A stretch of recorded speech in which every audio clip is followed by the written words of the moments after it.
mais tu sais, là, tout ça arrive bientôt, hein. C'est vrai que t'as raison. Et en plus, moi, je suis un peu perdu entre le lien entre la Toussaint et les défunts. Pas toi? Ouais, c'est vrai que moi non plus, je sais pas trop et tout. En plus, c'est dommage parce que c'est une fête importante pour les chrétiens. Mais demain, je vais voir Monseigneur Guillaume. Bah, je vais lui poser ces questions. Bah ok, on fait comme ça. Bah, allez, c'est super.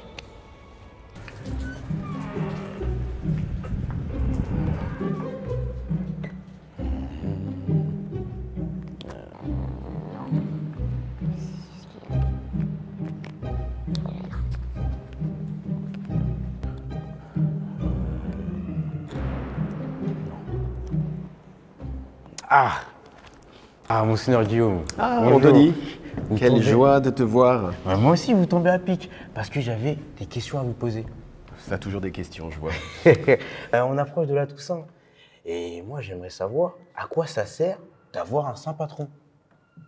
Ah, d'avoir un saint patron. Mais en fait, on n'a pas un saint patron, on a forcément un saint patron. Ah, d'accord. Si tu veux, tous, on est confié à quelqu'un lorsqu'on est baptisé. Dans nos prénoms, on nous confie à un saint. C'est notre tradition, en tout cas, dans l'Église catholique. Oui.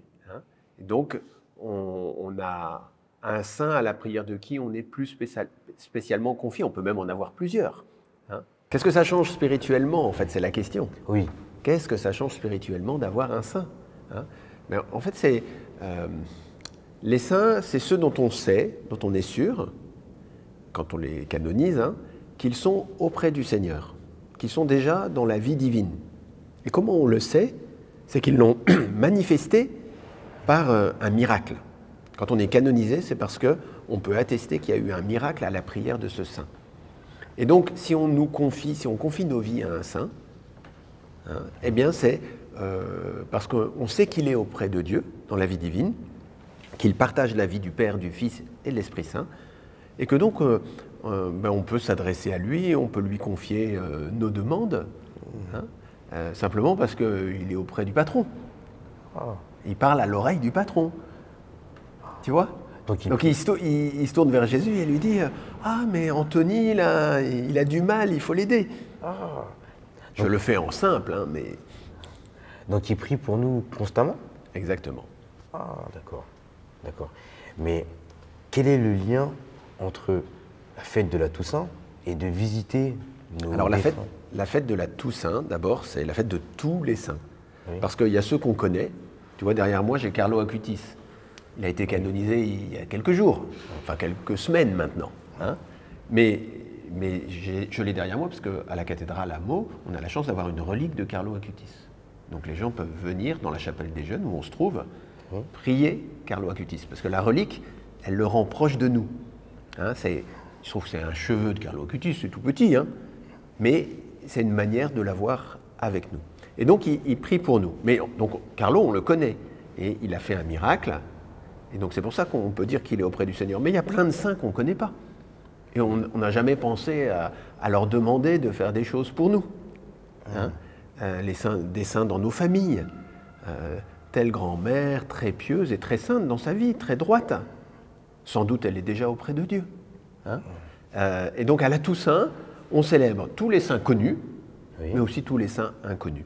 Voilà. D'accord. Il y en a plein, parce que forcément, en 2000 ans d'histoire, il y a beaucoup d'hommes et de femmes qui se sont donnés en vérité au Christ, qui l'ont suivi en vérité, et dont on sait, voilà, sans trop se tromper, qu'ils sont accueillis auprès du Seigneur.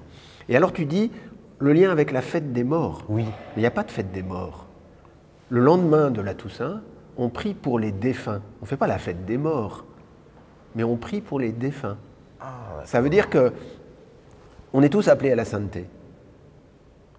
Et donc dans nos défunts, ils sont tous appelés à la sainteté. Et la sainteté, c'est quoi? C'est Dieu qui la donne, c'est la vie avec Dieu en fait. Celui qui est saint, c'est celui qui est déjà dans la vie de Dieu.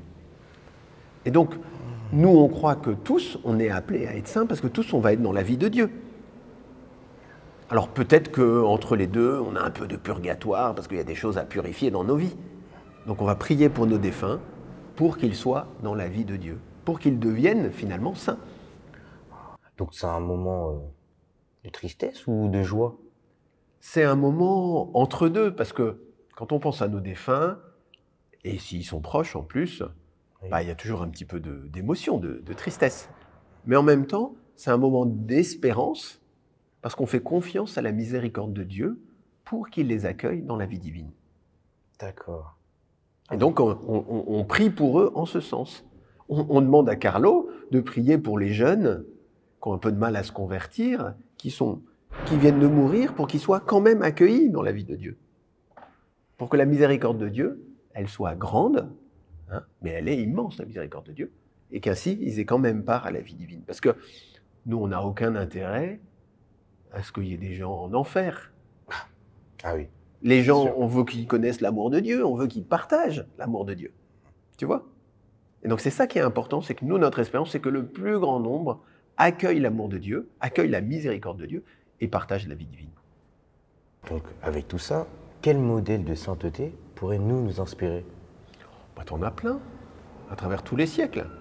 T'as Carlo Acutis, là, il est mort à 15 ans, et il aimait être derrière son clavier, et imaginer des sites internet, faire des choses sur la toile, pour parler du Christ et le faire connaître, et notamment dans un sacrement qui est central pour nous, qui est l'Eucharistie.